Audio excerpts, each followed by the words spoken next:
এই সরকারের আমলে দুর্নীতির খনি পাওয়া গেলেও তাদের কোনো বিচার হচ্ছে না, এমন মন্তব্য করেছেন ঢাকা বিশ্ববিদ্যালয়ের আইন বিভাগের অধ্যাপক ডক্টর আসিফ নজরুল।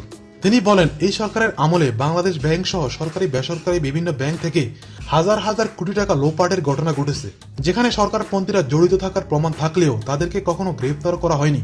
যেখানে 2 কোটির মামলায় বেগম জিয়ার সাজা হয়েছে, অথচ সে টাকা এখনো ব্যবহারও করা হয়নি। আসিফ নজরুল বলেন, দেশের সিংহভাগ মানুষ যদি মনে করত খালেদা জিয়ার যে সাজা হয়েছে সেটার মাধ্যমে ন্যায় বিচার প্রতিষ্ঠিত হয়েছে, তাহলে বিএনপির জন্য বড় ধরনের সমস্যা হতো।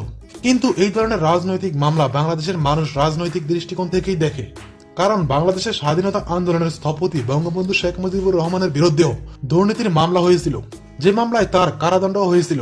দণ্ডভোগের পর তিনি বেরিয়ে এসে আগের চেয়ে বেশি জনপ্রিয় নেতা হয়েছিলেন। অথচ তখনও এইরকম প্রচারণা চালানো হয়েছে যে বঙ্গবন্ধুর বিরুদ্ধে যে দুর্নীতির মামলা হয়েছে সেটা সত্যি, কিন্তু মানুষের উপলব্ধিতে সেটা বিশ্বাসযোগ্য হয়নি। বেগম খালেদা জিয়ার মামলাও মানুষ সত্য হিসেবে বিশ্বাস করছে না।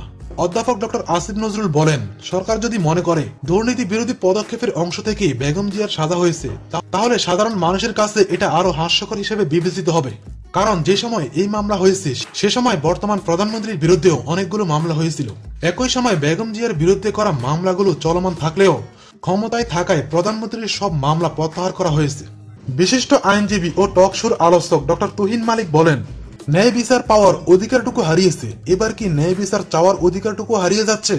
10 মিনিটে সংবিধানটা পর্যন্ত পরিবর্তন করেন, অথচ 10 দিনে একটি রায়ের কপি দিতে পারেন না। প্রশ্ন পাশকারীদের ধরতে পারেন না, কিন্তু রায় পাশকারী মন্ত্রী এমপিদেরকে তো ধরতে পারেন।